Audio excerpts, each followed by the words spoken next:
Carnaccio is absent. John Durso. Present. Jorge Guardian is absent. Rich Gutierrez. Present. Jeffrey Prime. Present. And Rose Bergtas. Present. And I am here. Mr. Chairman, we have a quorum. Thank you, Mr. Donovan. Approval of the minutes. A motion for the minutes of the meeting of March 28th. Have a motion on the table. Do I have a second? I second. All in favor? Aye. Any against? Any abstentions? So moved. Standing committees, Finance and Capital. Okay. Chairman, the Finance and Capital Committee met, and following is our report for expenditures over $100,000. Letters A, B, C, and D were all recommended for approval, and I so move. Do I have a second? I second. All in favor? Aye.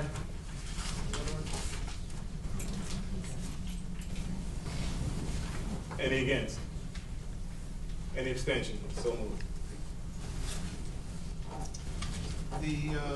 Should I continue? Yes, please. The college operating budget for 2012-2013, great deal of discussion, and the budget as amended at the Capital Finance meeting. The resolve that the Nassau Community College Board of Trustees hereby approves an operating budget for the fiscal year commencing September 1, 2012 in the amount of $204,746,883. And be it further resolved that the Nassau Community College Board of Trustees recommends the adoption of the college operating budget by the Nassau County Legislature and the Board of Trustees of the State University of New York. Do I have a second? Yes, I second. All in favor? Aye. Any against? Any abstention? So moved. The next item from our committee is the tuition and fee schedule. And resolved that the Nassau Community College Board of Trustees establishes a tuition and fee schedule to be effective for the academic year 2012-2013, wherein there shall be no increase in the full-time or part-time tuition rate commencing with the fall 2012 semester, and be it further resolved that this tuition and fee schedule be forwarded to the State University of New York for approval. Do I have a second? Second. All in favor? Aye. Any against? Any abstention? So moved. And to continue, we had donation. Whereas Leslie and Jessica Heimowitz have offered to donate a collection of leather to the Nassau Community College Interior and Fashion Design Department consisting of the following items. Approximately 4,500 pieces of leather, including full hides, splits, half hides, and remnants from a variety of skins, including cow, calf, lamb, and buffalo. Several boxes of notions, including thread, ribbon, binding, piping, buttons, and several boxes of hardware, including buckles, studs, and grommets. Whereas the estimated value of the proposed donation is $8,500. Whereas the Interior and Fashion Design Department has determined that this donation will enrich the college experience for the design students and for the entire college community, and greatly appreciates the donation. Resolved that the Nassau Community College Board of Trustees accepts the donation of the leather materials from Leslie and Jessica Heimowitz. And I make a, that's the conclusion of that. Do I have a second? I second. All in favor? Aye. Any against? Any abstention? So moved. Okay. And Mr. Chairman, I make a motion under Article 4, Section 3F of the Board's Rules of Procedure to allow for the consideration of an item that does not appear on the calendar. Do I have a second? I'll second.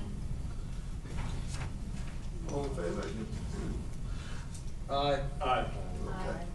All righty. All right, the donation is another donation. Whereas the multi-purpose room of the College Center building of Nassau Community College is in need of a replacement screen. And whereas the Faculty Student Association will donate the cost of a new screen in the amount of $3,949, and the cost of the installation at $2,950, and the rental of a lift of $1,150. And whereas the Faculty Student Association has voted at their April 25th, 2012 board meeting to donate the screen and installation costs to be purchased from Hummers Corner in the amount of $8,049. Therefore, be it resolved that the Nassau Community College Board of Trustees accepts this donation with a total value of $8,049 from the Faculty Student Association. I second. All in favor? Aye. Any against? Any abstention? So moved. Okay. Under facilities, at the Nassau Community College Board of Trustees meeting on March 28, 2012, the board approved a resolution with respect to the use of the multi-purpose room of the Campus Center building by County Legislator Kavan Abrahams for a job career fair on June 21st, 2012, from 11 to 3 p.m. As the preparations for this event have progressed, attendance by prospective employers now appears to be greater than was originally anticipated. In light of this favorable development, additional space is now required in the Campus Center building for this event. Therefore, Legislator Abrahams is seeking the use of rooms 252, 253 in the CCC building as well. Legislator Abraham has provided the NCC Facilities Manager's Office with the relevant documents with respect to insurance liability and other obligations on his part. Resolved that the rental fee be waived for the use of rooms 252, 53 in the College Center building for the purposes of a jobs career fair to be sponsored by County Legislator Kavan Abraham on June 21st, 2012 from 10 a.m. to 3 p.m. And be it further resolved that all associated personnel and maintenance costs will be borne by the user. Do I have a second? Second. All in favor? Aye.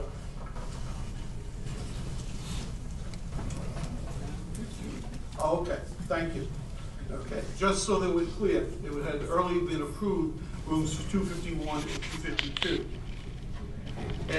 And 253. So adding 251, I'm sorry. Okay, all right, thank you. I'm sorry for the, my correction, is to increase the, add rooms 251 and 254 because of the expanded. I apologize for misreading it. I second it. All in favor? Aye. Any against? Any abstention? So moved. Related to the Academic Affairs Committee, the Department of Administrative Business Technology has proposed a new AAS degree in Health Information Technology. The College-wide Curriculum Committee and the Academic Senate unanimously passed the proposal. The Health Information Technology program prepares students to be employed as registered health information technologists. This degree will enable students to advance to management positions, particularly if combined with a bachelor's degree. Completion of the AAS degree will qualify students to sit for the RHIT National Certification Exam, including 2 comprehensive internships, a background in the liberal arts, and a specific coursework to develop the requisite skills. This program will enable students to enter the workforce after the associate's degree or continue their education at a 4-year institution majoring in health information management. The AAS degree consists of 64 credits and meets all the SUNY and SED requirements. Resolved that the Nassau Community College Board of Trustees hereby approves the proposal by the Department of Administrative Business Technology for an AAS degree in Health Information Technology and recommends the approval of this program by the State University of New York. Do I have a second? I second. All in favor? Aye. Any against? Any abstention? So moved. Personnel affirmative action? Moving on, we're going to be introducing the promotions. I beg everyone's forgiveness when I misread people's names. Please bear with me. The collective bargaining agreement with the Nassau Community College Federation of Teachers covering full-time college faculty sets forth the criteria and procedures for faculty promotions. The college-wide promotion and tenure committee has reviewed all promotion applications and now recommends to the Board of Trustees, pursuant to the terms of said collective bargaining agreement, that the Board of Trustees promote the faculty members listed herein below. Resolved that pursuant to the terms of the faculty collective bargaining agreement and upon the recommendation of the college-wide promotion and tenure committee and the college administration, the faculty members named herein are hereby promoted to the title and position as indicated herein, effective September 1st, 2012. Again, please bear with me. Promotion to a full professor: Mary Artis, Reading and BEP. Sammy Brown, English. Dolores Emmanuel Krause, English. Sally Ann Drucker, English. Jean Golan, Music. Jason Gorman, Art. Sharon Grossman, Student Personnel Services. Stuart Kaplan, Math, Computer Science, and ITE. Gary Klinger, Allied Health Sciences. Jacqueline Lee, Biology.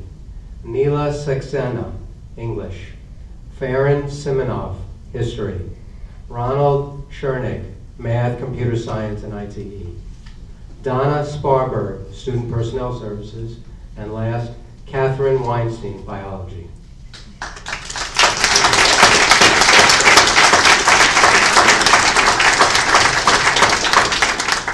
The following professors are being promoted to Associate Professor: Elizabeth Abell, English.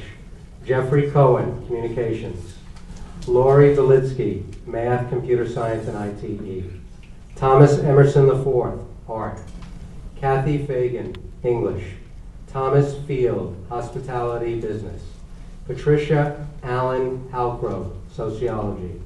Virginia Haramulak, English. R. Daniel Hughes Jr., Music. Dean Karras, HPER. Amy King, English. Paula Krinbihil, Math, Computer Science, and ITE. Vasiliki Lagakis, Reading and BEP. Patricia Lupino, Marketing, Retailing. Isolda Maxim, Art. Lynn, you kind of put them all together in a row here. Lynn Markschauser Bergen, Administrative Business Technology. I'm sorry? No? Okay. Sharon Mausrar, Reading, BEP. Michael Mastaloni, Mortuary Science. Richard Moscatelli, Math, Computer Science, and ITE. Molly Phelps Ludmar, Student Personnel Services. Christine Twalian, Biology. Jolette Williams Samuels, English.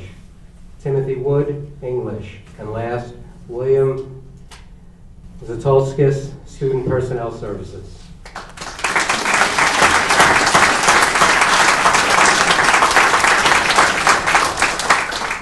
That is formally the motion for all these promotions to be passed by the board. Do I have a second? I second the motion. All in favor? Aye. Any against? Any abstention? So moved. One more time for all of the promotions.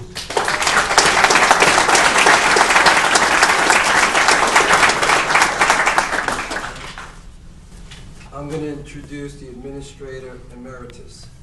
Whereas Associate Vice Presidents Frederick Downs and Reginald Tuggle have served Nassau Community College with honor and distinction. And whereas Nassau Community College wishes to recognize Associate Vice Presidents Frederick Downs and Reginald Tuggle for their years of service to the college. Resolved that the Board of Trustees of Nassau Community College hereby expresses gratitude to Associate Vice Presidents Frederick Downs and Reginald Tuggle for their years of service to the college. And upon the recommendation of the President of Nassau Community College, does hereby grant to them the permanent title of Administrator Emeritus with all the privileges and rights accruing thereto. May I have a second, please? Second. All in favor? Aye. Any against? Any abstention? So moved.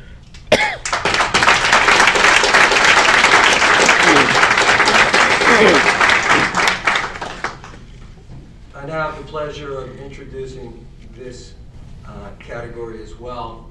It's the recognition of Coach Trent Webb and Coach Paul Smith. Whereas Nassau Community College's speech and debate team and wrestling team have recently been honored on the national and international level. And whereas the members of these teams have brought great distinction to themselves and great recognition to Nassau Community College. And whereas the achievements of these teams are the product of months of hard work and commitment by their members. And whereas the achievements of these teams also are the result of the extraordinarily skilled leadership and mentoring provided by the members of our faculty, especially Coach Trent Webb of the speech and debate team, and Coach Paul Schmidt of the wrestling team. Be it therefore resolved that the Nassau Community College Board of Trustees joins with all of the members of the campus community in offering our congratulations to Coach Trent Webb and Coach Paul Schmidt on the recent successes of the speech and debate team and of the wrestling team, and in expressing our deepest gratitude for the many years of inspired efforts that they have put forth on behalf of the students of Nassau Community College. May I have a second, please? Second. All in favor? Aye. Any against? Any abstention? So moved.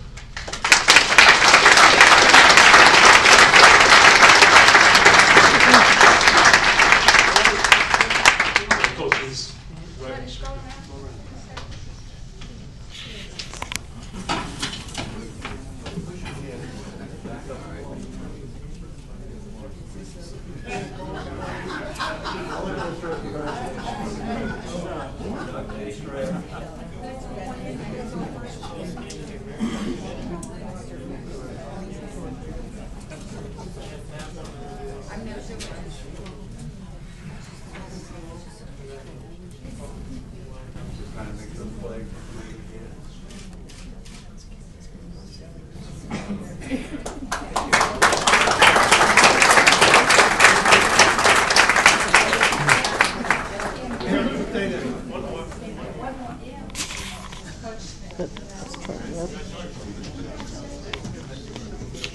Hey, John. John.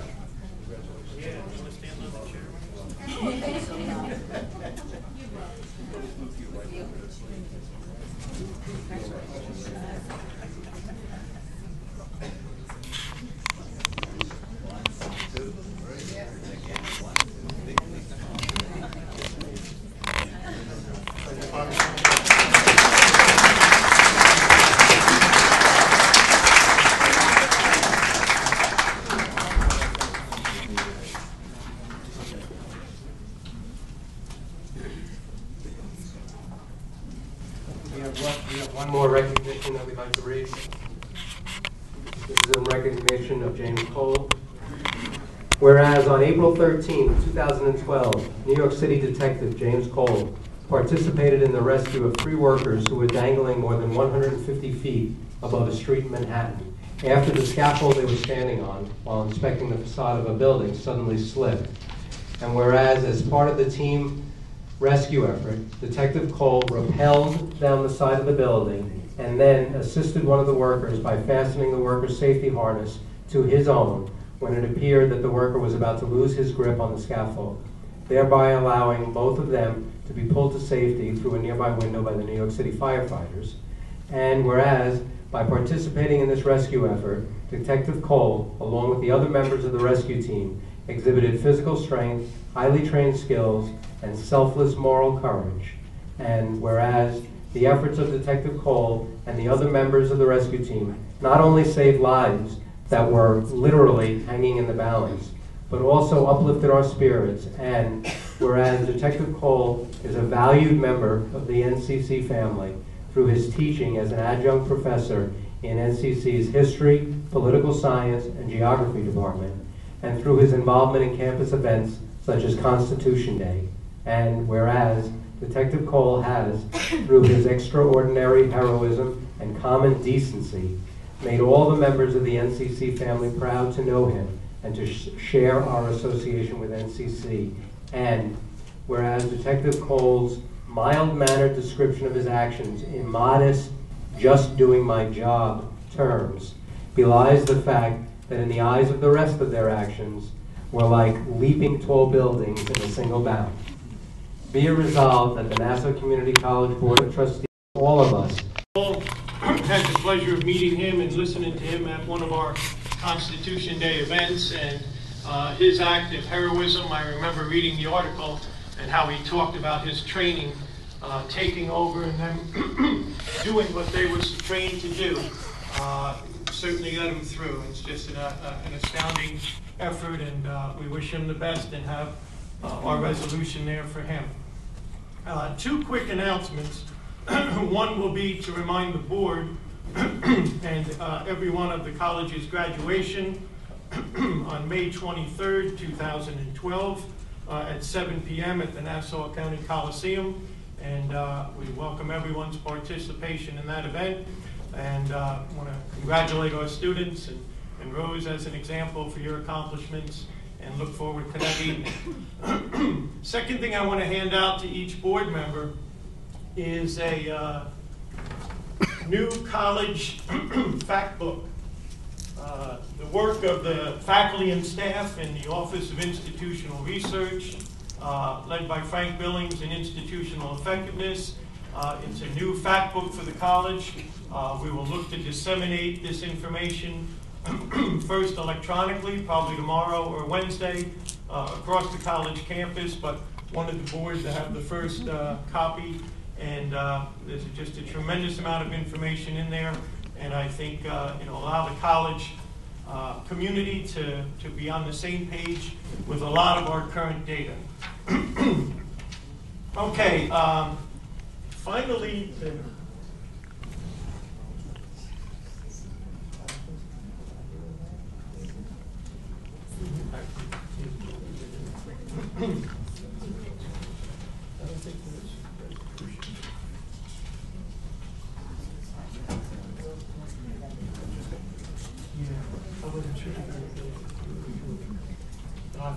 let's go.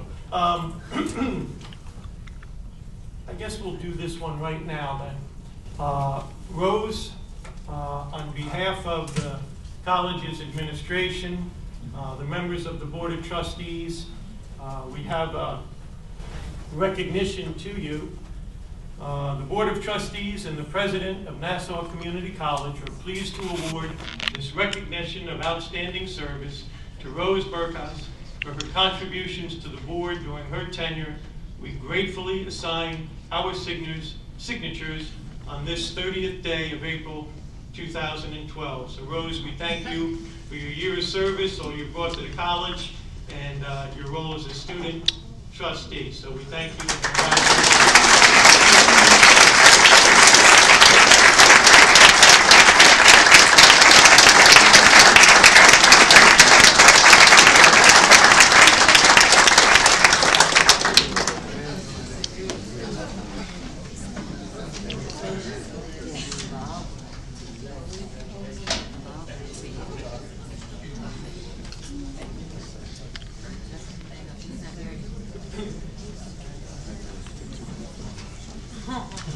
All right, one other thing I want to just spend a little time talking about and trying to give some clarity to the college community relates to the information and actions around the College Foundation.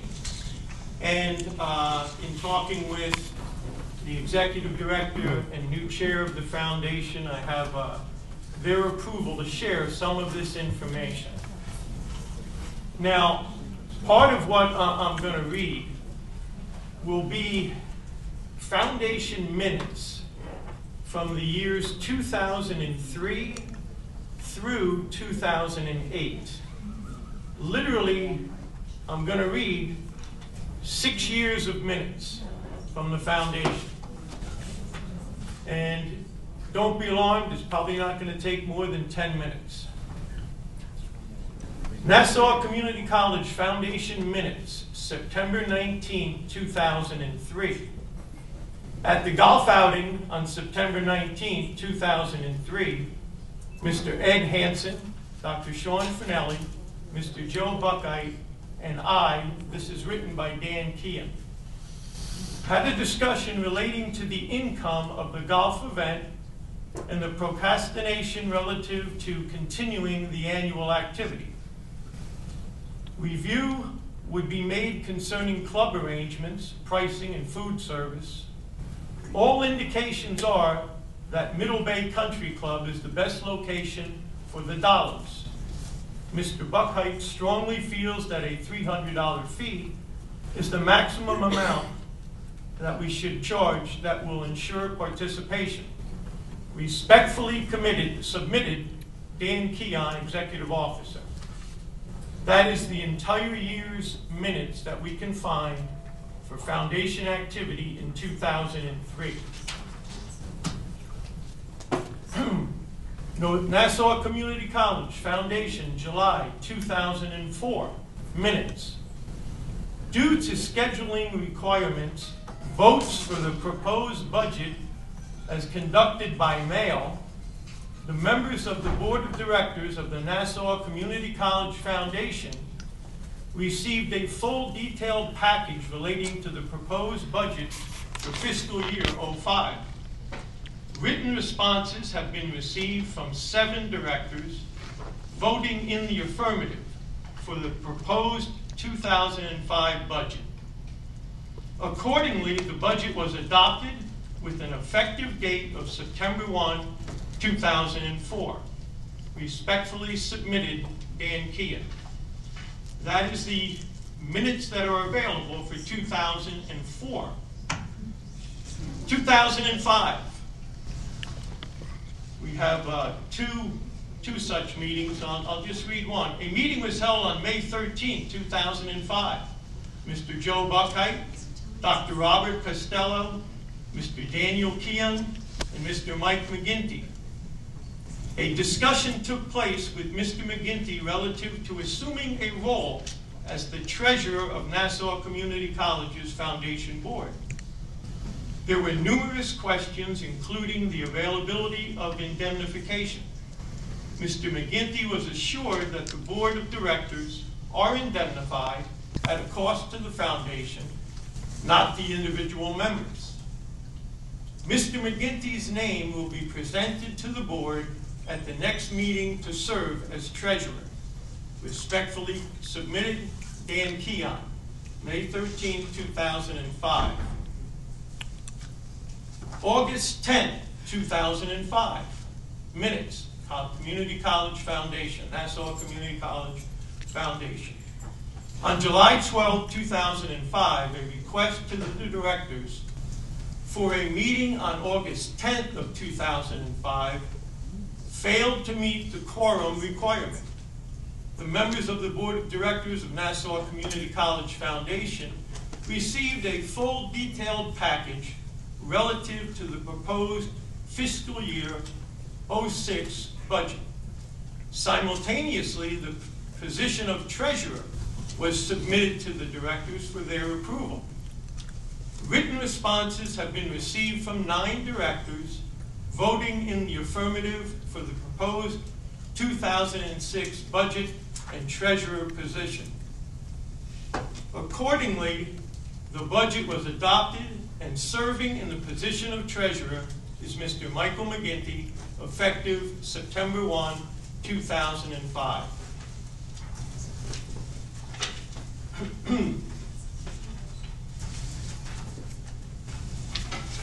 2006, March 16, 2006, minutes, Nassau Community College Foundation. Meeting with Michael McGinty, NCCF Treasurer, to discuss information distribution to the directors. Mr. McGinty reviewed the investment policy and current distribution of assets. Respectfully submitted, Dan Keon. That was March 16th. June 14, 2006. Meeting with Michael McGinty, a discussion concerning the NCCF Nassau Community College Foundation grant activities resulted in information being disseminated to the college and the directors. A copy was attached. Respectfully submitted, Dan Keon, 2006. Nassau Community College Foundation, August 8, 2007. minutes. The members of the Board of Directors of Nassau Community College Foundation receive a full detailed package related to proposed fiscal year 08 budget. Written responses have been received from 6 of the directors, voting in the affirmative for the proposed budget. Accordingly, the budget was adopted and will become effective September 1, 2007. October 24th, 2007. For the purpose of discussing membership of the Board of Directors, Professor Mike Sawyer expressed his concern identifying the need for more frequent meetings and an expansion of the board. A full discussion of these opportunities was pursued. It was anticipated that a general meeting of the Board of Directors would be scheduled. That was October 24th, 2007. March 18th, 2008, Nassau Community College Foundation minutes. Meeting with Michael McGinty, NCCF Treasurer, to discuss information distribution to the directors. Mr. McGinty reviewed the investment policy and current distribution of assets. A discussion took place regarding the Foundation's purchase of food items from the food court, looking at the menu of local establishments to confirm that the food court's prices are in keeping with the area. Mr. McGinty agreed that this was a proper expenditure for the Foundation. March 18, 2008. August 29, 2008, and I'm reading exactly what's on file. Due to scheduling requirements, votes for the proposed budget was conducted by mail. The members of the Board of Directors of the Nassau Community College Foundation received a full detailed package relating to the proposed fiscal year 09. Written responses have been received from 6 directors, voting in the affirmative for the proposed 2006 budget. I think that's a typo. Accordingly, the budget was adopted with an effective date of September 1, 2008. Respectfully submitted, Daniel Keon. Those are all the minutes and information I can find for the years 2003 through 2008 for Foundation activities. And I think what I want to communicate, in 2009, when Vice President at the time, Jeff Morisoff, came on, the Foundation did begin to organize and hold more meetings. For the past 2 years, we've been trying to figure out, well, who was on the board? Who were the 6 affirmative? Who were the 7? The 9? The information going back in time is very hard to come across. The actions of the Foundation Board over the last year have been trying to bring governance to their body, to get bylaws in place that everybody understands where we're at, have them be consistent with schools across Long Island. President Keene and his chair of his foundation have offered to be part of a panel to come here for the college to sit and talk about their foundation. I've had also inquiries from Adelphi and Stony Brook. The new legal counsel for the foundation would also be happy to sit as a panel to field questions as to the direction they're moving and why. Finally, I simply want to say that the actions of the foundation this past month to pass bylaws to be consistent with 501c3 organizations simply made one ex officio officer consistent with other schools on Long Island, like Farmingdale, Stony Brook, Adelphi, where the president is the only ex officio officer. Nobody else has been removed from that board. The only thing that has changed is they are not on that board by title in the bylaws for reasons that go to consistency of understanding what the foundation would look like. Every other member is still on the board until their term is up, at which time they can be renewed like any other foundation board member. Mr. President, Mr. Chairman, that is my report. Thank you, Mr. President. Prior to inviting the speakers up to speak on the speakers list, I just want to read a quick statement. Earlier this evening, I've indicated to the president of the NCCFT, David DeSanto, that after extensive discussion with council, that effective as soon as possible, Link lecturers will no longer be required to contribute to health insurance. They will be treated as are all NCCFT members. Their wages and benefits will be subject to impending negotiation. The board has also requested that the NCCFT return to the bargaining table to continue efforts to resolve the economic distress facing our institution.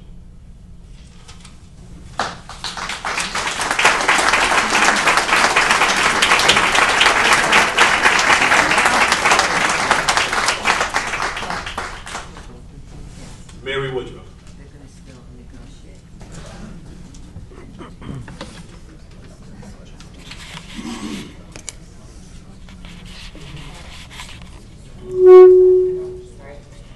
My name is Mary Woodruff. I work in the Link Department. I'm a full-time lecturer there. We are here tonight. My whole department is here tonight, actually, which I think is a testament to just how dedicated we are and how excited we really are to join fully into the NCC culture. I'm here to talk a bit about the program for maybe some people who don't know, but so I've been here since 2007, and we joined the NCCFT in December 2009 in the bargaining unit, and unfortunately since then we haven't been able to negotiate a contract for us, but we are full-time employees. We teach 20 hours a week, 5 days a week, anywhere between 3.5 and 5 hours a day, which if anyone is a teacher or even has done a presentation can recognize it's a long time. We are full-time teachers, and we're not currently being treated as such. We don't have tenure. We don't have raises. We've made the same salary for 5 years. I do appreciate the statement you just read that you're going to extend for sure the benefits to us, and I hope that that's the step in the right direction. Today we have 5 speakers from our department who are going to tell you more about our contributions to the campus.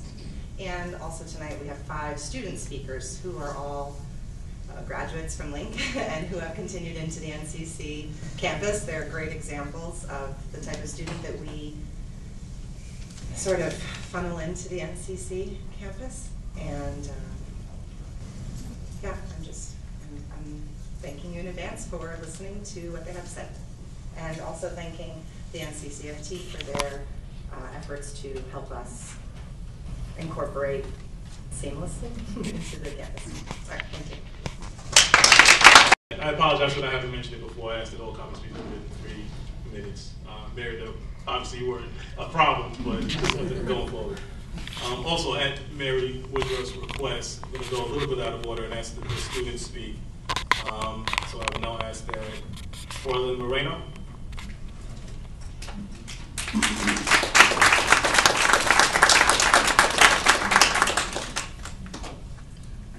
Hi guys, how are we doing tonight? My name is Ferlin. I'm half Mexican and half Guatemalan, and I came to New York 5 years ago. I got into the Link program in 2008, and in the beginning I wasn't really happy about it. I wasn't sure what the program was, but after a few weeks of being in the program, I realized that it was like the best thing that happened to me. They really help, and they really showed me what I needed to know to move on into the regular classes in Nassau Community College. It was not easy. It's a lot of work. Like she said before, it's 5 hours a day, 5 days a week. It's a lot of work, but the professors really work hard to keep the class interested and make sure the students are awake and that we really are doing our homework. I personally, and my professor knows, I asked for more homework because I really wanted to prepare myself to for the next level. When I move on to the Nassau Community College, I actually wanted to be in the surgical tech program, which I got into and I graduated from it last year. But you know, it was that transition from Link program to English 101. I was the only person there who was from the Link program, and it was a struggle. It was different. People didn't know what Link program was about, and I kind of felt like they needed to know more. I went back to my professors all the time. They really helped me. They were always there, willing to give me a hand. With assignments. It was not easy. English 102, it was the same thing. I made it through. I graduated, like it said, in May last year. Before graduation, I received a presidential award. I also received the Surgical Tech Scholarship, and I gave the speech at the pinning ceremony. Now I'm working for North Shore University Hospital in Manhasset. I work in the neurosurgical department, and I think that it's really cool. And I'm only 23 years old, and I work with some of the best neurosurgeons in the United States. And I've been able to see and I've done things that I never imagined that I would be doing. 23 years old, and everything is because of the Link program. I started there, and I always come back, and they know that if they need me, I'll be here to represent them, because I just feel like I wouldn't be here because of that if it wasn't for them. So thank you.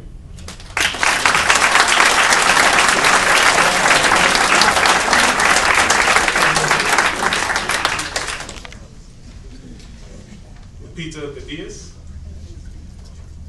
Was that even close? No?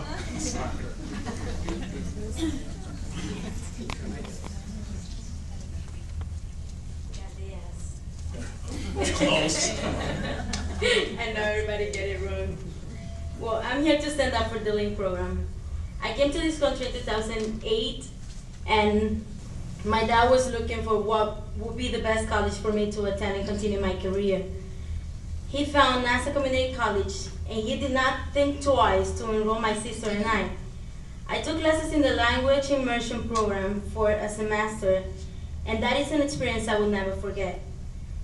While I was interviewing Dr. Astrup, he said something that I didn't really know about, and he said that the professors are not considered faculty, but they still work as hard as full-time faculty professors.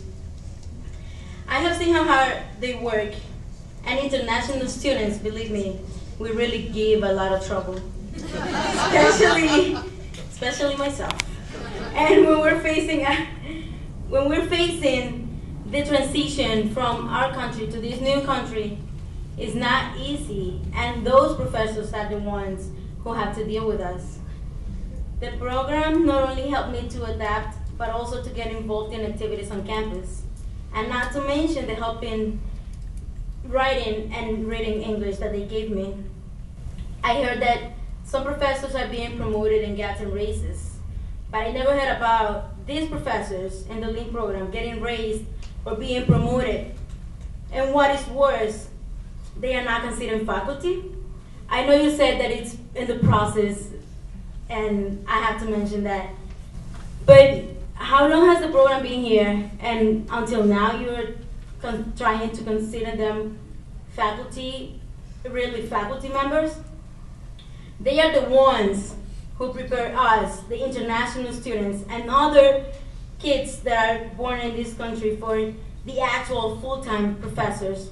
And I think they should be considered, and they should be recognized for all the work that they do. Thank you.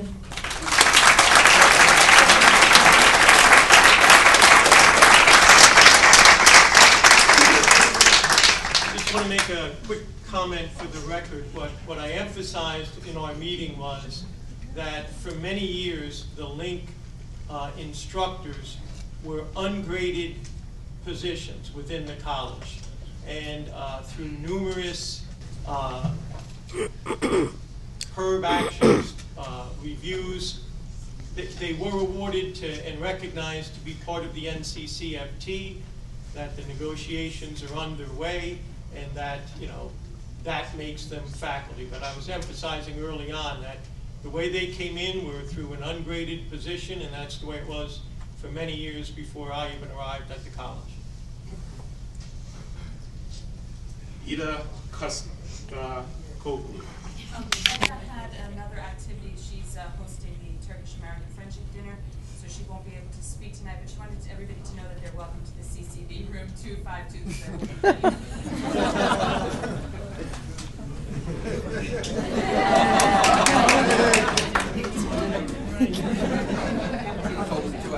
Min Woo Shin. I think we're adjourned now, right?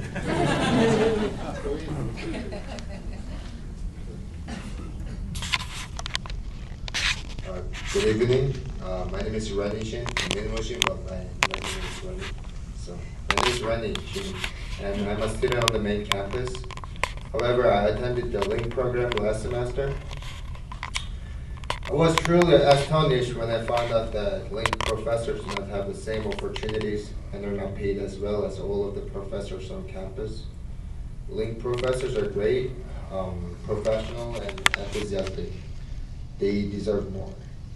Even though I graduated from a private high school in Arizona, I sincerely felt that the LINK program was more valuable for me, and that it helped my writing and speaking skills improve more than the years I studied in Arizona.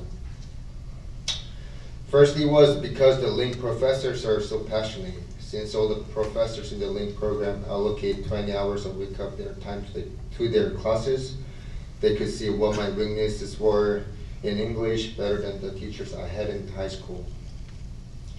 LINK teachers always put their energy and time into each of their students and try to find out what his or her weaknesses are. Also, they recognize and encourage my strengths in English. Second, the LINK program prepared me well for the main college academically. Although I knew how to write essays and speak before I attended the LINK program, my skills were not good enough to write an essay in a well-organized and formal way. However, since my instructor taught me how to write essays better and how to use vocabulary, I was well prepared and now get good grades on the main campus. Moreover, we did many oral presentations in LINK. These presentations always required a lot of preparation and practice. Along with the guidance of my teacher, I put a lot of time and effort into these presentations. In fact, these presentations gave me much more confidence to speak in front of people, and now I find that my self-esteem is much higher. I got all this confidence from the LINK program, and I really appreciate all the help that I had last semester. As a result, I am comfortable speaking in all my classes and even participated in an international student panel this semester. To conclude, as I said in the beginning, these wonderful teachers deserve more, and I hope they will be treated equally. Thank you for listening.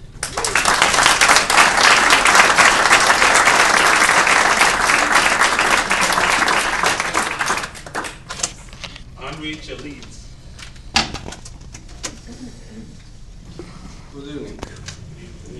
I'm Henri Chaliz. I'm from Georgia, the Republic of Georgia, from Europe.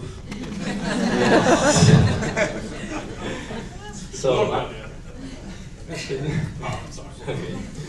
So I'm currently studying on the main campus, but before I previously was a LINK student. I was very surprised when I heard that LINK professors don't get the same benefits as other professors. I truly believe the LINK program is important for the university, and the LINK professors deserve to be treated equally.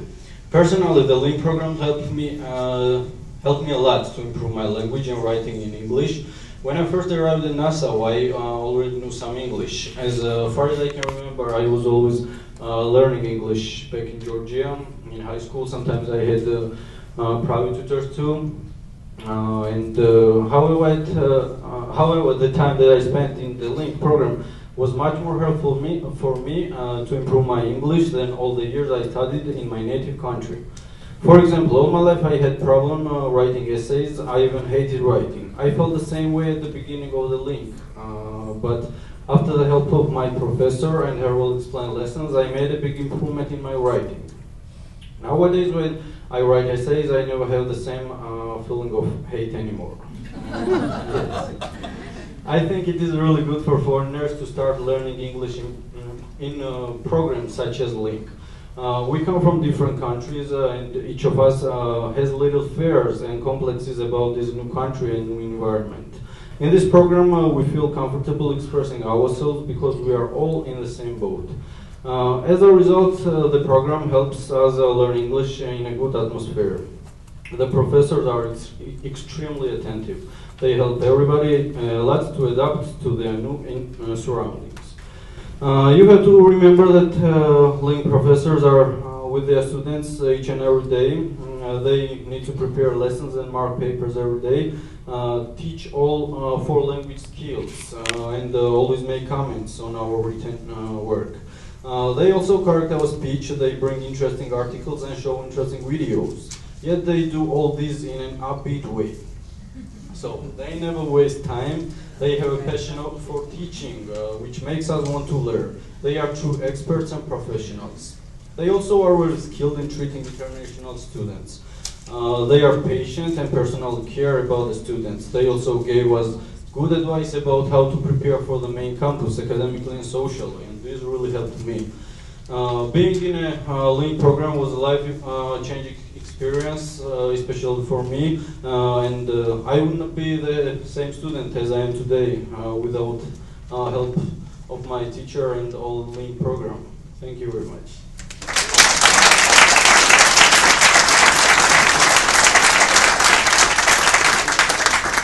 If I could just ask a quick question too. I've heard a couple of the students refer to the main campus. And is the feeling when you're in LINK over at Endo that you're not part of it, or what is the main? I mean, being part of the college, what is that main campus really meaning to you? It means that the LINK program is the beginning for me. So I started learning English in the LINK, but there is a main campus college where I can take my major and all this stuff. So So you're not referring to the location? No. Okay, I just wanted to be sure. Yeah. Thank you. You're welcome. Marianne Kildare.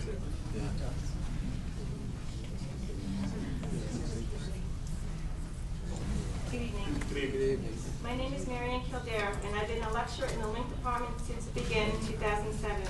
Prior to LINK, I worked in the ELI department for over 5 years, and I'm also a proud graduate of Nassau Community College. So you could say I've been part of the NCC family for many years. We, the LINK faculty, are highly educated individuals. We have master's degrees in teaching English as a second language and other related fields from Columbia, NYU, and Princeton, just to name a few. One lecturer has completed coursework as a doctorate, another advanced certification in TESOL. Many lecturers taught overseas, including Europe, the Middle East, South America, Asia, Africa, and Central America. Several taught at other colleges, including Columbia, CUNY, SUNY, Pace, and St. John's University. This group of dedicated educators uses this wide range of knowledge and experiences to bring lessons learned and best practices from their combined experiences in a collaborative manner. Our diverse experiences make an impact to enhance the teaching and educational opportunities for our diverse student population. I'd like to give you an overview of our other accomplishments and share with you the following. One LINK lecturer was one of 2 runners-up in the 2011 New York Times ESL Teacher of the Year competition. 2 LINK lecturers teach professional development courses. One lecturer serves as a full-time editor and writer of ESL textbooks. She also co-edited up 10 books, but she'll tell you that. Many lecturers presented at professional conferences and continue to do so. Many lecturers published articles in professional periodicals for TESOL and other publications. 2 lecturers serve on the executive board of the New York State TESOL. One lecturer served as a keynote speaker for the American Association of Teachers of Spanish and Portuguese 2 weeks ago. In addition, she just published a culinary dictionary of Puerto Rican terms translated to English and back. While we have these accomplishments, it's really how we make a difference in the NCC community and its culture that's important. Natalia, my colleague, will go into more detail how our students come into our program with little or limited English and enter the NCC community as leaders. As faculty, we are also led by example and get involved, which you will hear more about. I ask you to accept Link into the NCC family fully and hopefully facilitate the elimination of the roadblocks that have caused this current 2-year stalemate. Thank you.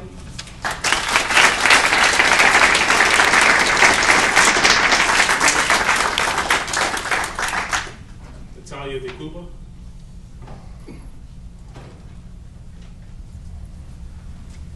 It's almost like you knew you were going to be filmed. I did. I had this sort of sidekick feeling. Well, hello again. My name is Natalia De Cuba. I have been a Link lecturer since the program began in September 2007. Thank you very much for tonight bringing us one step closer to full equality, and thanks to the NCCFT for advocating for us. Thank you also.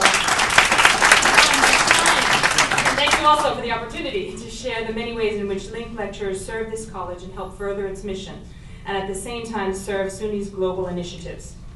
I would like to tell you how we serve the campus community. Link lecturers have advised clubs, served as guest members of the International Education Committee, and coordinated and moderated well-attended student panels, and/or been panelists themselves for International Education Week, the Spring Speaker Series, and the Traveling Professor Series. Just this month, we invited faculty to the North Annex for a demonstration of how they can use technology in their own classrooms to enhance their teaching of English language learners. Other ways Link reaches out to the college community is through conversation partners, which every semester matches 50 to 60 Link students with an equal number of faculty, staff, and students from the main campus for cross-cultural exchange. We have a table at every multicultural fair, have organized and participated in Heart Walks, in which our program was the biggest fundraiser, incorporated service learning into our curricula, and conducted numerous fundraisers, which have raised thousands of dollars for worthy causes, internationally, locally, and campus-wide. We recently raised more than $500 for the needy family of the Children's Greenhouse. These activities illustrate how deeply committed to Nassau Community College we are. We are integral to this community. This may sound like nothing more than any other instructor would do, and that is exactly my point. While other classroom faculty have just won tenure and promotion, after 5 years, I haven't even had a cost of living increase. We teach 20 clock hours a week, have office hours, attend faculty meetings, even do service, yet we have no steps, no promotion, no paths to tenure, and our salary level makes us eligible for public housing in New York City. Like any other faculty, we demonstrate our commitment to the success of our students every day.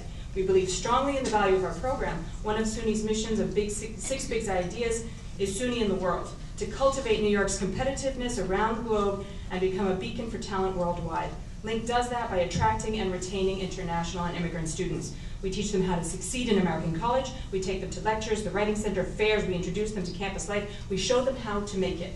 Others believe in us too. Our partnership with Al Kafat University in Lebanon is due in large part to how impressed they were by the Link program. In fact, they're starting a Link-style program now. The future instructor spent several days with us learning about what we do.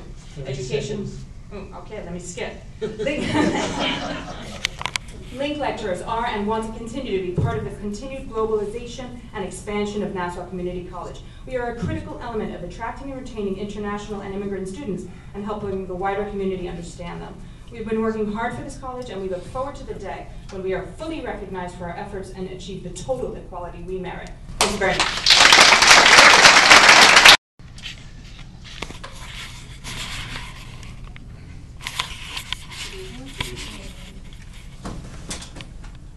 I've been in the field of ESL my entire professional life, which unfortunately to admit is more than 30 years. Thank you. I've taught in many other academic institutions as well as in business settings. I've set up my own program, hired teachers, and trained tutors. Besides teaching, I worked in publishing for many years and have edited dozens of ESL texts, developed many more, and have written 10 of my own, one of which is currently on display at the library here. It would seem that I had done it all in my field. However, in 2005, I read an article in Newsday about programs at NCC for immigrants and foreign students wishing to learn English to better their lives. I decided then and there that this was the place I wanted to be. 6 months later, I was teaching in the Lifelong Learning ESL program, and in September of 2009, I was offered a full-time position with Link. When I walked into my first class there, the students were from 12 different countries and spoke 8 different languages. For an ESL teacher, this was heaven.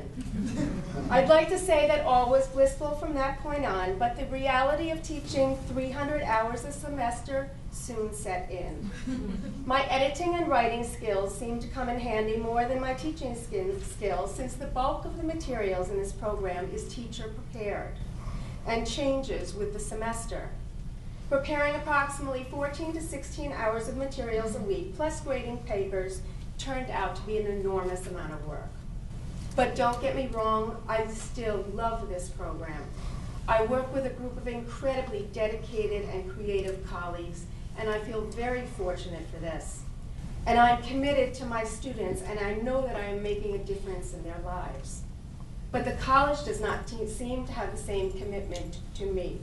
For 6 semesters now, about midway through each semester, I receive a letter stating that I am contracted to work for that semester. There is never a commitment that there will be a job for me the following semester, nor is there an increase in my contracted salary. Each semester I receive the same amount of money that I received when I was originally hired.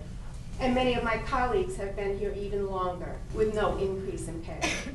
So while I make a commitment to my students on a daily basis, I would like to see the same commitment from NCC.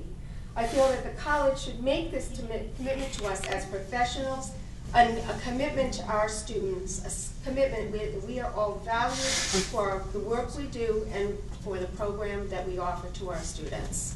Thank you.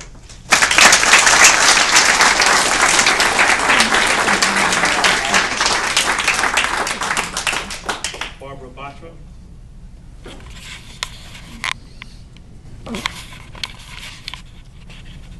Good evening, everyone. My name is Barbara Batra, and I've been in the LINK program since September 2008. I'd like to talk a little bit about our student population. According to the latest census figures, the population of foreign-born people in Nassau County is more than 21%. This is more than twice as much as the period from 1970 to 2008. This foreign-born population directly leads to the economic revitalization of the greater metropolitan area of New York and of New York State. I mention these figures because our students are drawn from this community. And as you realize, without a foreign-born immigrant community, many of the services that we take for granted in our everyday lives, from the person who serves us a cup of coffee in Dunkin' Donuts, to the physician who examines us, would be negatively impacted.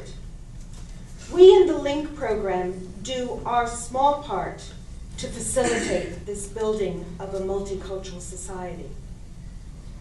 Our students have said many times to our teachers in the program, "Thank you. Without you, I would never have gone to college." While some of our students come from educated or privileged family backgrounds, others are the first in their families to go to college or even read. They sometimes have to serve as interpreters for their families when they have to go to hospitals or handle legal issues. Yet they don't always get the emotional support they need from home to continue their educations, and they look to us, the LINK lecturers, for encouragement. Without us, many of them would not find the strength or have the skills to make it to college.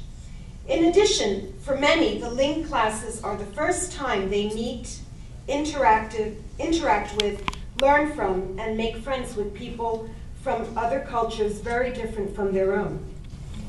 We not only teach English in our program, we build community among those from very diverse cultures around the world.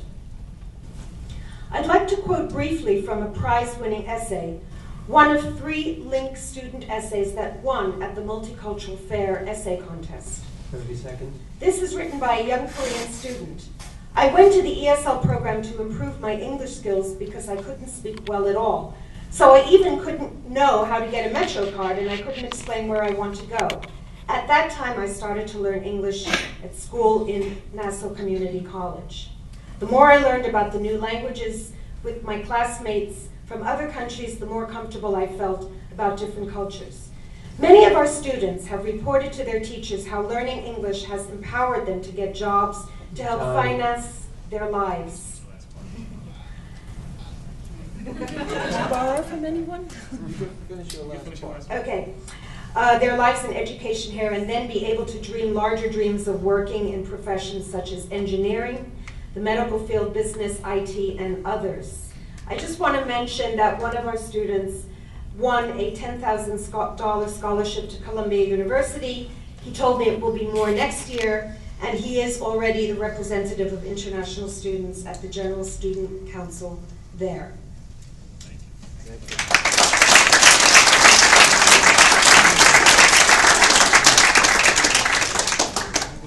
Marcellos. Good evening. Good evening. I thank the board and the NCCFT for providing Link this forum. I'm proud to call the Link program my professional home. As you've just heard from some of my colleagues, the nature of my department's program, which incorporates theme-based content in areas of science, sociology, business, history, and American culture, is designed to introduce and expand student knowledge of both the United States and the college experience. Knowledge that is vital for them to succeed in the college proper. Moreover, this knowledge comes to our students within the context of enhanced listening, speaking, reading, and writing skills in English. Because our program is so closely situated to the main campus, our students have made use of Club Hour and participate in various academic and social workshops and clubs on campus. And in so doing, they weave themselves into the fabric of the college community. For example, in the recently completed grammar workshop sponsored by the Writing Center, 42% of the attendees for 1, 2, or all 3 workshops were students who are currently in the Link program. Without a doubt, the Link students are among the most motivated individuals on campus. The Link teachers recognize and reward their motivation with what I think is a remarkable array of mostly self-created and self-contained activities. Activities designed to foster active participation and to acquire and improve skills. Unlike other departments on campus, and as the actor Walter Brennan once said, no brag, just fact. The majority of activities and exercises that we use are original, language-specific, and multifaceted. Attending college can make an enormous difference for non-native adult learners.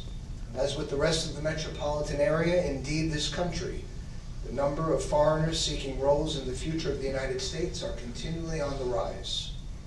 This translates, ladies and gentlemen, into both economic and educational advantages for Nassau Community College. Simply put, without Link, this tuition and this talent would have otherwise been lost. We are grateful for the time and effort that every one of us in Link puts into this stellar program. And we thank the board for being aware at last of our worth and value to the college. Thank you very much.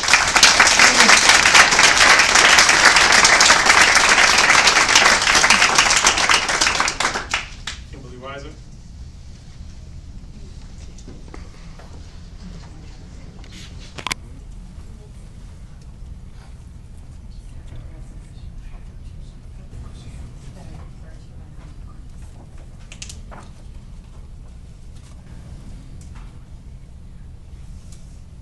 Mr. Chair and members of the board, good evening. Good evening. First, I'd like to thank you this evening for awarding promotions to our distinguished and accomplished senior faculty. Thank you also for recognizing the extraordinary accomplishments of Professors Webb, Schmidt, and Cole, and of course, student trustee Rose Berktas. Congratulations to all. I would like to speak tonight about President Astrup's recent proposed cut and reassigned time to the Academic Senate Executive Committee by 33%. Mr. Chair, the faculty was most gratified to see you reference the importance of shared governance at Nassau when you asked Governor Cuomo to appoint a trustee who recognizes and respects the shared governance structure here. Thank you for that. To be clear, if the Academic Senate leadership loses 1/3 of its reassigned time as proposed by President Astrab, Nassau's Academic Senate, as defined in the NCCFT contract, will be no more. This act by the President will decimate the Senate and flies in the face, Mr. Chair, of your express commitment to shared governance. The 18 credits of reassigned time amounts to covering 6 3-credit courses. This is a minor savings for the college, but a disabling blow to the Academic Senate, and President Astrab knows it. NCC has a very complex, effective, and efficient shared governance structure with 26 Senate committees. No other SUNY school has such a complex structure, nor should they. We are all very different institutions. Nassau's Academic Senate has been the benchmark to which other SUNY community colleges have aspired. Middle states emphasized that point in our last periodic review. Service as an officer of the Academic Senate demands a great deal of responsibility and time in order to execute the authority required in these offices. This involves a reassignment of classroom responsibilities so that students can continue to be well served by the faculty who assume these governance tasks. Although other academic faculty leaders, such as department chairs, officers of both faculty unions, have reassigned time defined by the contract, the Academic Senate reassigned time has always been determined by the college president, 30 seconds. who in the past served as a knowledgeable advocate and supporter of the importance of our shared governance system of operations. Despite the administration's position, the Academic Senate passed a resolution calling for restoration, which I distributed to you, Mr. Chair, if you could distribute to the rest of the board members. On behalf of the Academic Senate, please reinstate the badly needed 54 hours of reassigned time.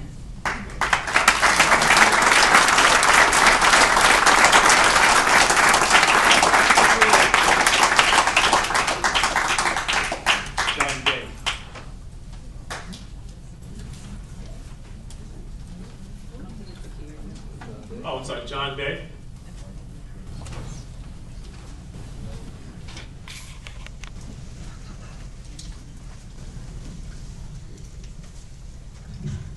Good evening.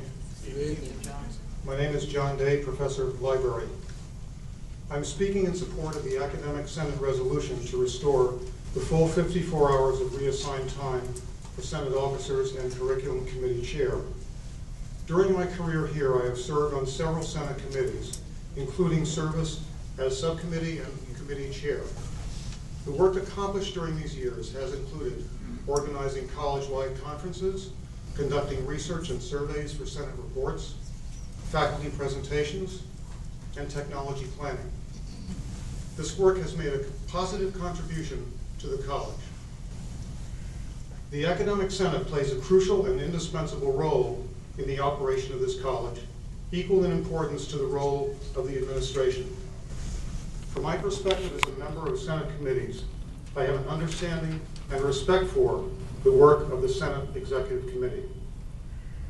The work and dedication that is devoted to academic leadership, presiding over and coordinating Senate and committee meetings, conducting Senate business, and providing guidance to the college community is extensive and far exceeds the reassigned time that was previously allocated.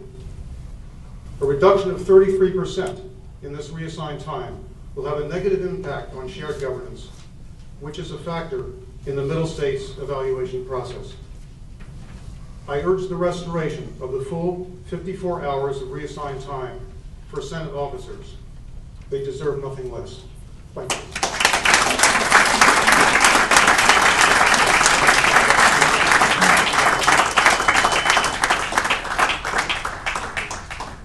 Seminoff. I'm also the secretary for the union. I have to say I was totally perplexed by Dr. Astrab's presentation about the foundation. The NCC Foundation is incorporated under the New York State not-for-profit laws. I've done a number of pro bono not-for-profit incorporations, and I can assure you that those types of bylaws are not required by law. I'd also like to point out that you mentioned these bylaws were consistent with 501c3 corporations. 501c3s are tax-exempt statuses that are awarded by the IRS. I've also done that for not-for-profits, and I can assure you, it does not require that type of bylaw. So I think that was a little bit misleading. The other thing is I too have done a survey of bylaws for SUNY foundations. I haven't seen anything like this. So you're welcome to send them to me, and I'll be happy to send the ones I found to you. I think the fact of the matter is that foundations, charities have been moving towards transparency in recent years. In fact, there's a lot of discussion about not contributing to foundations and charities that are not transparent. What the foundation has done has nothing to do with functioning properly. In fact, it will do the opposite. Foundations, not-for-profits, charities should be as transparent as possible. People don't want to contribute these days to foundations that are not transparent. And what has been done, I think, to wall the foundation off. And I think it's done in the same spirit that Dr. Astrab has cut back on release time for our academic senate. He knows very well the academic senate cannot function without reassigned time. And I think it's very, very obvious that while Dr. Astrab may want to make an annual tradition of at the end of the year cutting back on reassigned time, I can assure you that the faculty is not going to allow this tradition to stand. You did state, as Dr. Reiser said, Chairman Prime, that you wanted the governor to send you a Board of Trustees member who appreciated and wanted to support shared governance. What I would ask is that before we get another Board of Trustees member, perhaps it would be a good idea if this Board of Trustees sent us a president who really appreciated and supported shared governance.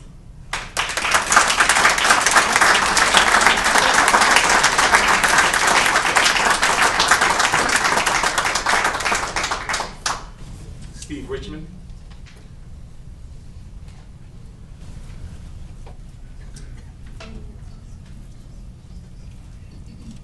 I'm Stephen Richmond, Professor of Psychology. Mr. Prime and members of the board, the proposed reduction in reassigned time for the Academic Senate is a blatant and outrageous attack on the democratic process that has served the college so well. It is yet another indication that the Astrab administration is working consistently to attempt to marginalize the faculty and dismantle our decades-long, our decades-long and widely praised system of shared governance. I can see no other rationale for this proposal. I cannot believe that the savings provided by removing 18 hours of reassigned time, the equivalent of 6 courses, would provide such a financial benefit as to justify a devastating blow to our democracy. In the political and economic crisis faced by our nation, even though Congress often seems dysfunctional, no one is suggesting that a good approach would be to undermine the power of Congress. To do so would weaken democracy.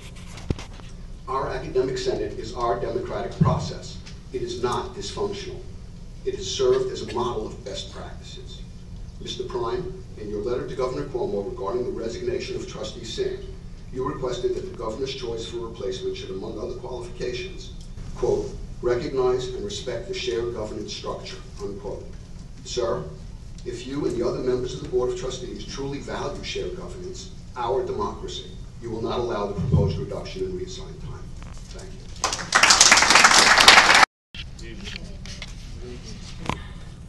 I'm Deborah DeSanto, President of the NCCFT, and I will be making this statement on behalf of the Executive Committee.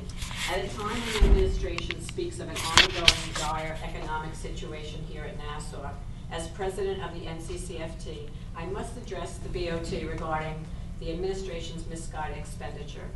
An administration that expects faculty to do more with less fails to practice what they preach.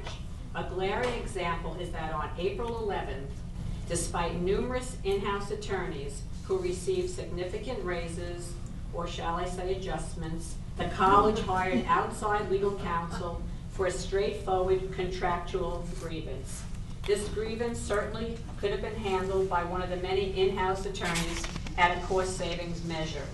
Thus, while we continue to debate cuts on reassigned time, student services, college supplies, just to name a few, the administration continues to spend money that could be used more efficiently to benefit the college community. Thank you.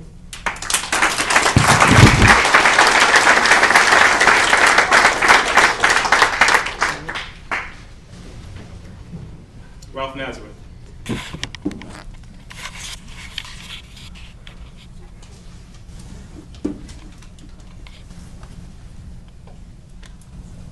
evening. Ralph Nazareth from the English department. I had read this here 6 months ago, and I was hoping never to have to read it again. But unfortunately, things have not changed, or they have changed for the worse. So I must repeat. Every time I come up here for my paltry 3 minutes worth, I feel strangely diminished. I feel like one of the horde of peasants pleading with their lords for their lives. The problem may not entirely be the setup, when I'm facing a set of inquisitors, grand or not. It may have more to do with my perception of the quality of attention you bring to the task at hand. It feels as though you're going through the motions of listening, but you do not really hear us. Let me say this plainly. Whether or not you take us seriously, we will resist the undermining of the values on which this college, and indeed all genuine education, are based. The word trustee should mean what it says. It should evoke faith, assurance, confidence in those who hear it. The events of the last 10 months have done anything but that for me. I have lost trust in the trustees. I have no confidence in them. I am deeply disappointed in the utter failure of this board in doing the right thing, and I will continue to protest the violation of our trust until it is restored. That will happen only when you show signs that you understand that education is not an item to be bartered in the marketplace. We will be unrelenting in our resolve to protect our institution. We will wage a campaign that will extend beyond this campus to the far reaches of the community we serve. Our protest will be peaceful but powerful, and we will resist until justice is served. We will not back down until you come clean, abandon the sham that passes for a hearing, and see fit to sit down with us in equality to work out ways to arrest the abysmal trend of selling our students short and to free the college to be all that it is meant to be. Thank you.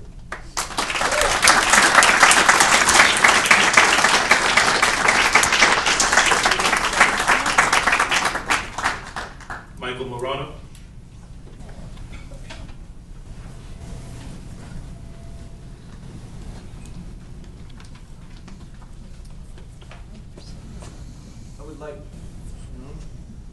Okay, just making sure.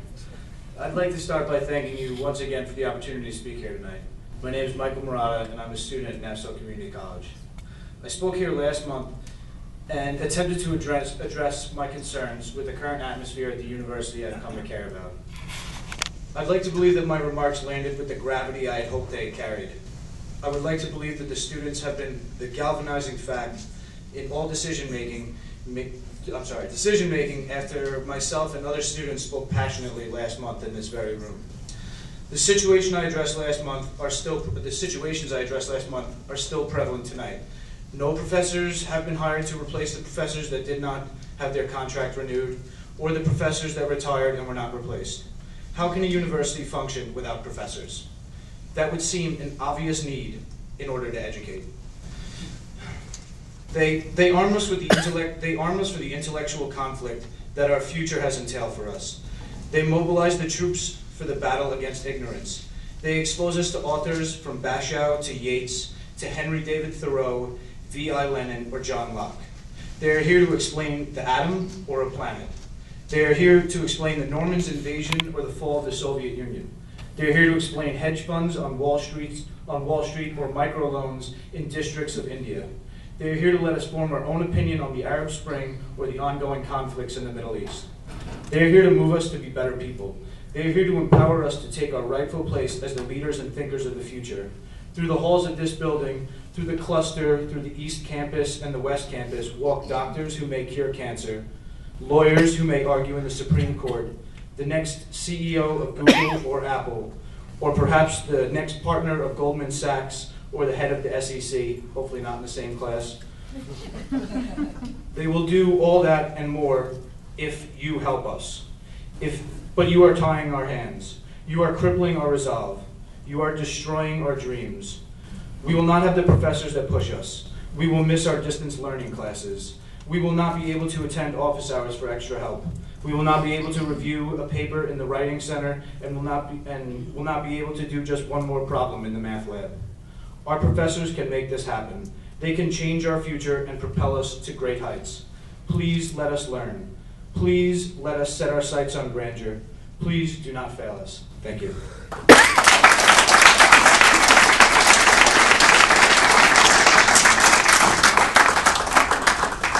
Michael Stoyer.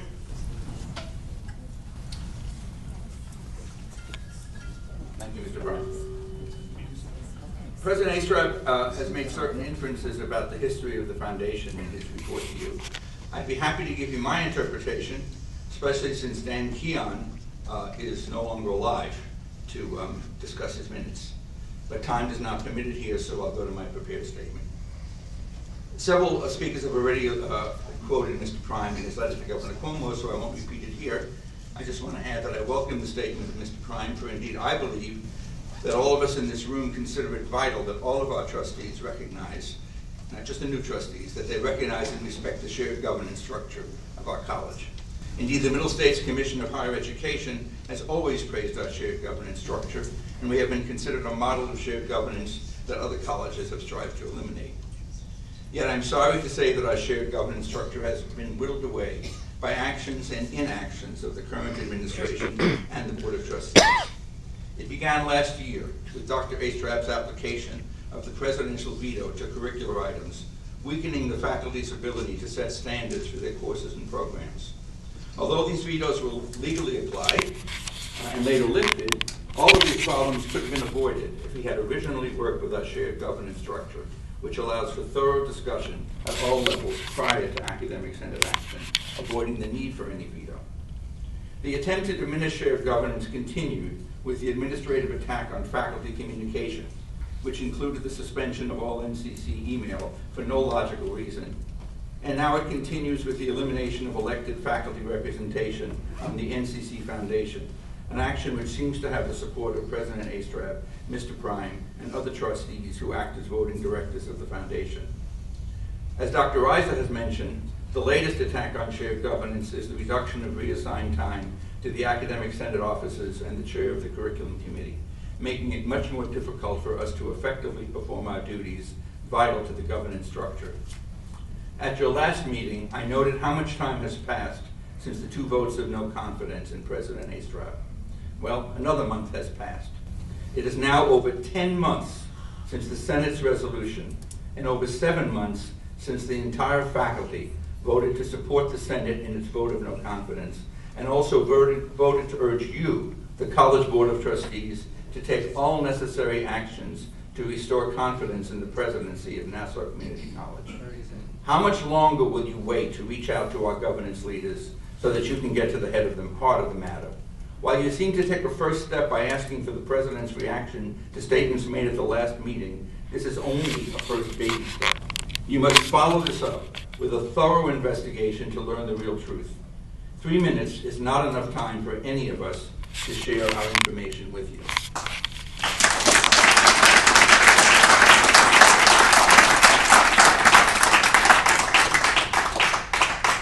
Phil Mickelson.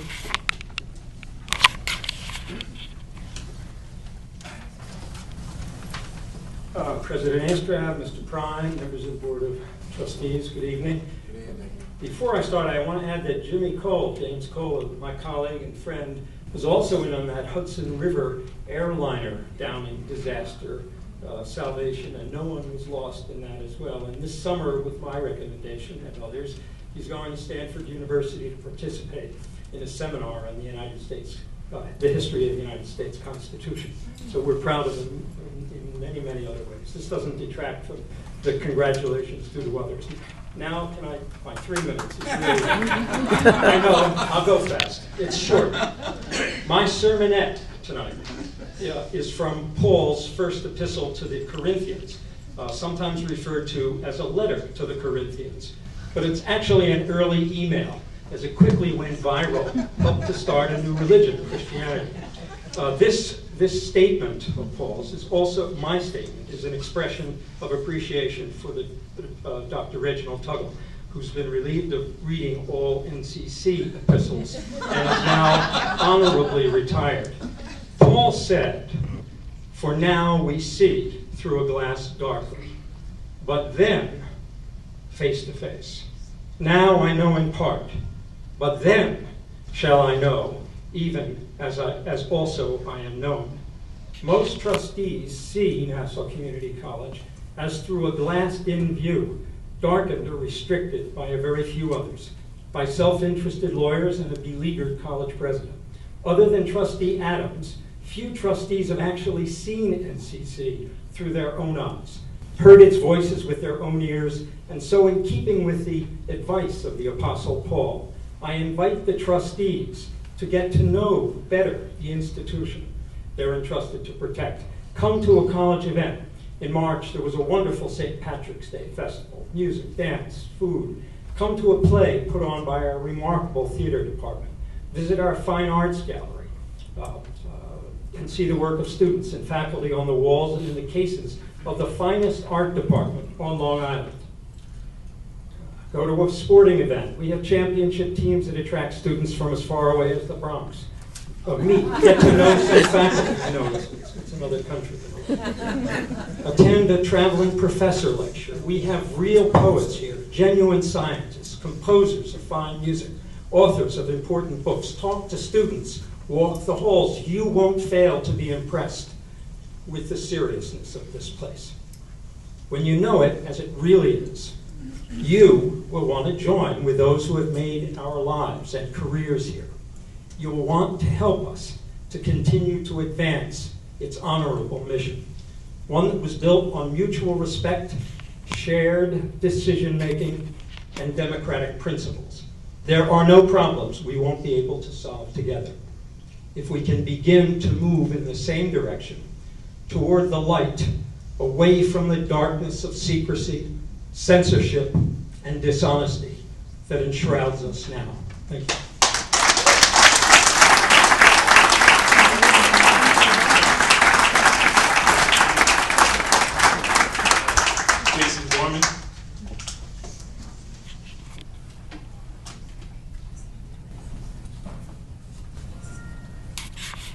Good evening, everyone. Chairman Prime, I asked that my time might be bundled with the speaker directly after me, Larry Chatterton. So, Mr. Chatterton, do you yield your time? Yes, I yield my time. Thank you very much.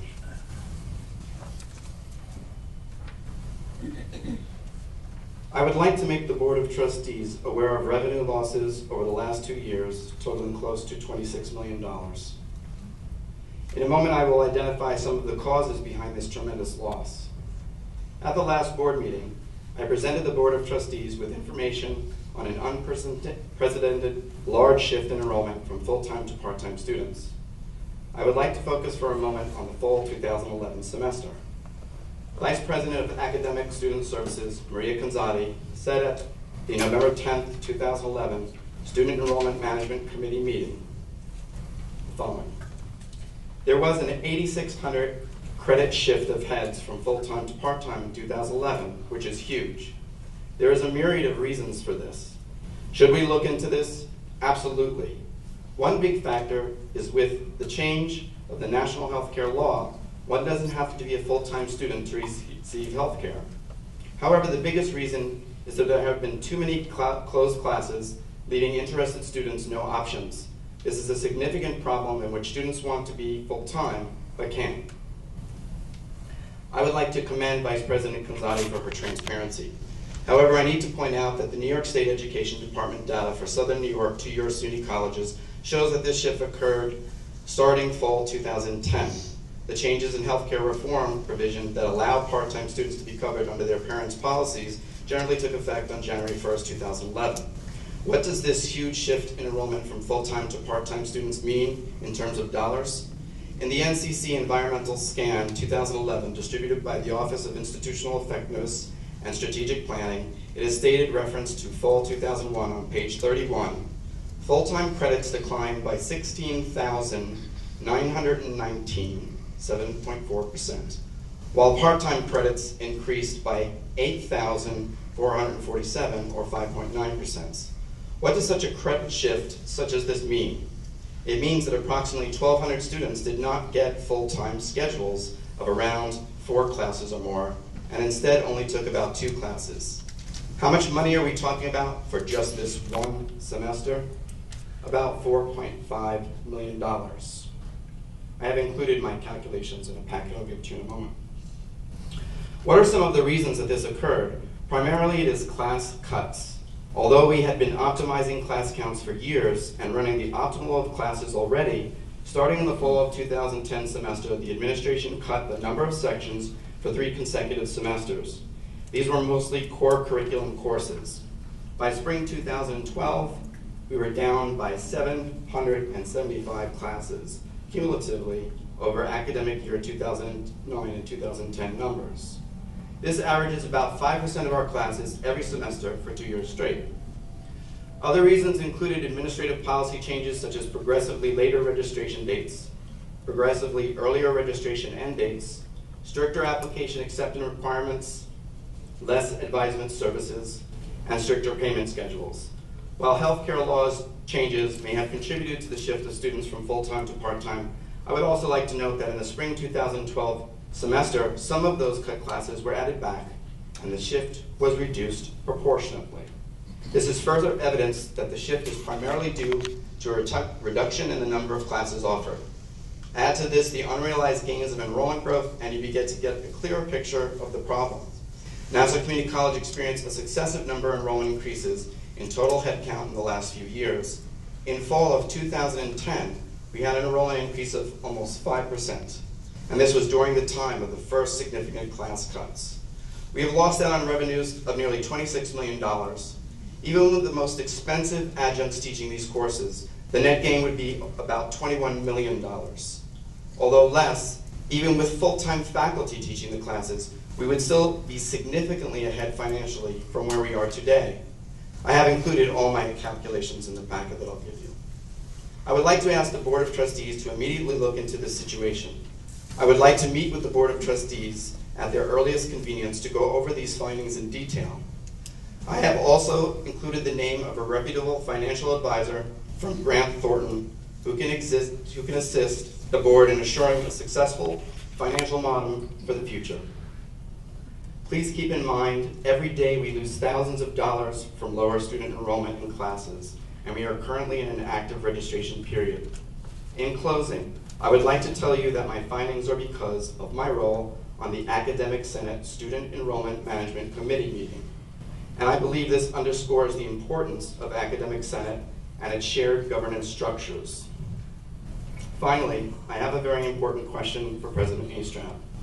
President Astrab, why during the academic year 2010-2011, with an enrollment growth of nearly 5%, did you allow such significant decreases in class numbers, lowering them by 369 sections beyond the previous year?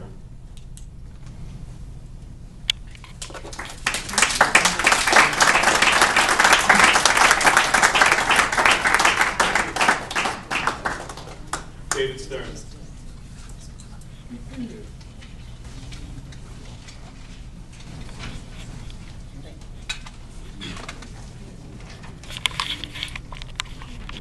Okay, I want to Nassau Community College being the best community college in the U.S., not a Florida community college, the best community college in the U.S. It's your responsibility to ensure the legacy remains intact. Now, Chair Parnes, in your summarizing comments at the last UST meeting, you framed the turmoil of the campus as a fundamental disagreement on how the college should be run. And I have to say, I really appreciate your comments at the end because they really sort of give a sense of how you feel what's going on in the campus. The faculty wants to return to a process of shared governance as far as how the campus should be run. And the administration wants to continue to move towards presidential dictates. Now, the shared governance process, as acknowledged by our accrediting entity, the Middle States, has built the legacy in which you inherited. Okay? It was built on that shared governance. I ask you to list the accomplishments of the presidential dictate process since you support it so strongly. This process has already resulted in several issues that had to be reversed, the last being the whole NCC email fiasco. Show us evidence why you're so behind this type of governance. I'm sure you'll agree that the college is not functioning well when the administration and the faculty are at odds with each other. During the workshop 2 weeks ago, President Astrap publicly voiced his support for a SUNY visitation team when Carl McCall came, chairman of the SUNY Board of Trustees. Unfortunately, he informed me he cannot allow that visitation unless the Board of Trustees approves it. So I ask that the board take a vote tonight to support President Astrap's request that the SUNY visitation team come here to work on this problem so that we're not at odds. Show us that you're interested in resolving this turmoil, as you say in the last meeting on campus, and preserving our legacy here of being the best college. So again, make a motion, please, make a motion. I still have 3 minutes. I'll wait. 3 minutes, you have 30 seconds. 30 seconds, I'll wait. Obviously, I'm sure you'd agree that to make a motion, such a motion that you just brought up is a little premature at this point. Why not? It's quite simple. You express the fact that there is turmoil on campus. President Astrap publicly said he's in favor of a visitation. Why can't we do that? Let's work on resolving this. Why do we have to keep doing this turmoil? I agree with you, a resolution is to everyone's advantage, but why can't one of the board members make a motion right now? You've made motions earlier in the evening. Thank you.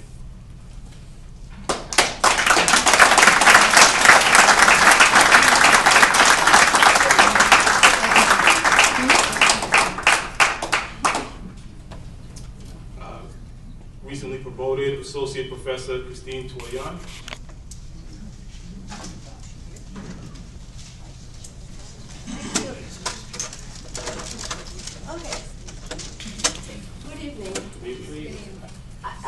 Before I start reading my speech, I was just thinking when I heard all the ESL student and the ESL professor talk about how lucky I was that after I took an ESL class at the Borough of Manhattan Community College when I came to the US, I chose to go to CUNY and chose biology as my major because I get much better benefit as a faculty at NCC being a biology professor than an ESL instructor or lecturer or whatever you call it.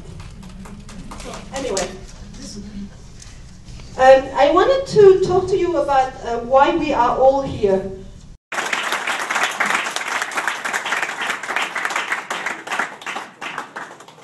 David Stern.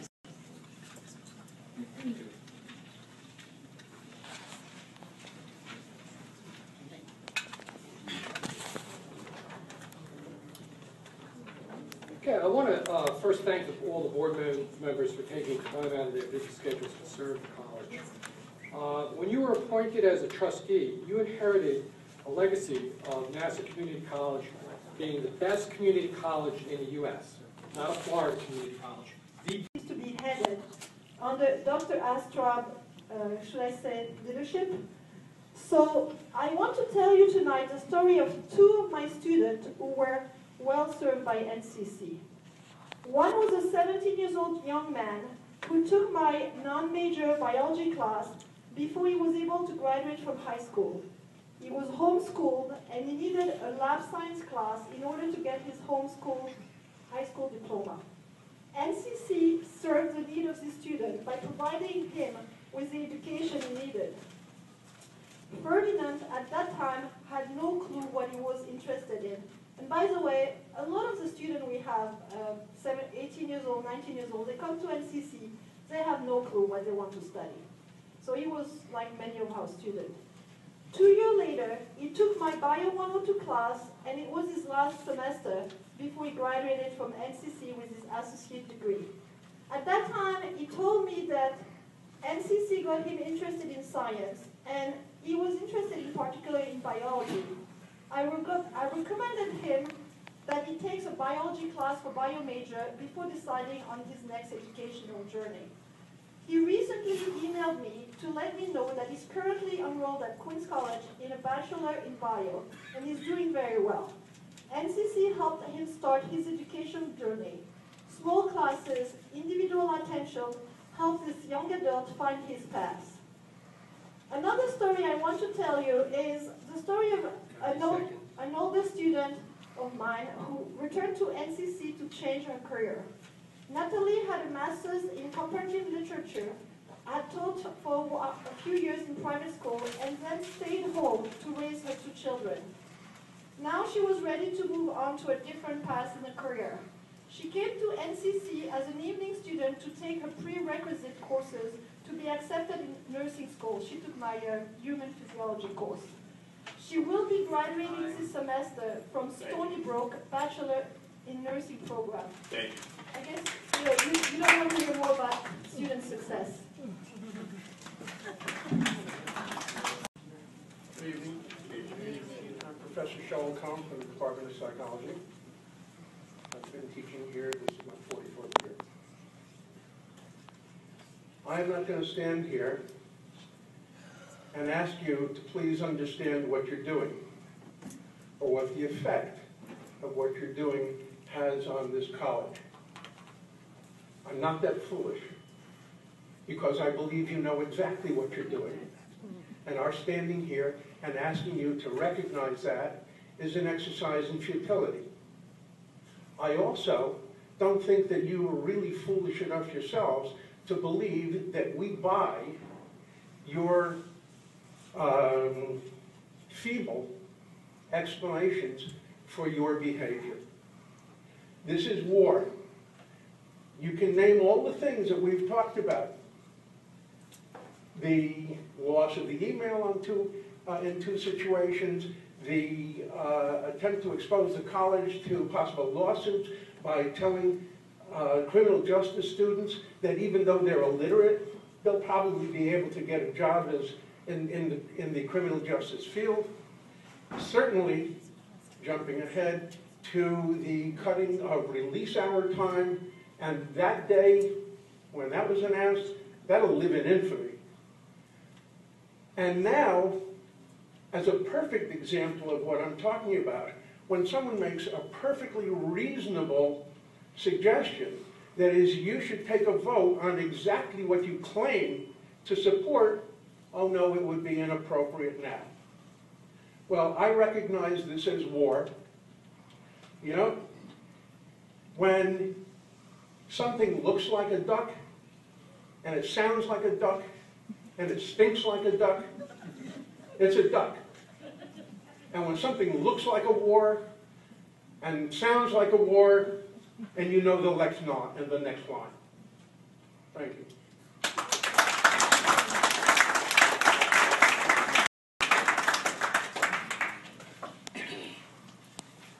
Thank all the speakers, thank the Link lecturers, the Link students, for your comments and your remarks. Oh, sorry. Hi everyone. I just recently found out today that this was my last meeting. Okay. And that, you know, I thought I had one more time with you guys. I just wanted to say that it truly has been a pleasure serving our student body and our campus overall. This year flew by. It was, I can't believe it, a year has just, it's gone. And I want to thank you all for this opportunity, and I want to thank the board for making me feel welcome and making it easy for me. I've grown as an individual, And I will cherish all my memories here at NCC. I will cherish them for the rest of my life. I also want to say the atmosphere on campus has shifted from my first semester on campus. I think it's done a complete 180. However, I do have the utmost confidence that this too shall pass, and we will see happy days once again. I have complete faith on our campus leaders, and I'm sure it will happen. And just because I'm graduating doesn't mean I won't follow up on what's going on. I definitely will. And I hope that I see you all at graduation, celebrating with our students this special occasion. And on a last note, I want to thank the Link faculty, the professors here tonight that came out. As an ESL student, as students in general, our faculty, our teachers impact our lives, and it's special. But the bond that an ESL teacher has with an ESL student is truly unique. And I can say from personal experience that my ESL teachers, I've had 3. I know their names, I still keep in touch with them, and I owe them a lot. And I can truly say that maybe I wouldn't be here, sitting here as a student trustee without their help. And I know our students left, and I also wanted to congratulate them because I know it takes a lot of courage standing up here and speaking on what they believe in. And please let them know that I congratulate them, and they should know that without their determination as well as the help of their faculty, they wouldn't be here. So thank you all for everything.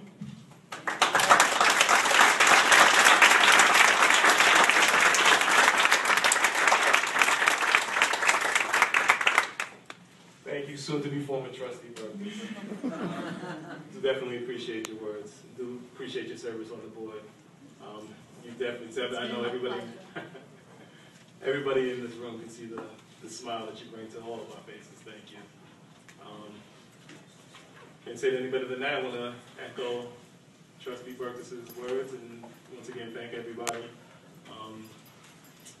And I will just make the announcement that the next Finance and Capital Committee meeting is scheduled for Thursday, May 31st, 2012 at 5 p.m. The next scheduled board meeting is Thursday, May 31st, 2012. The board will open the public session at 6:30 p.m. and resume the public session approximately 8 p.m. I request a motion to adjourn the meeting at this time. I motion.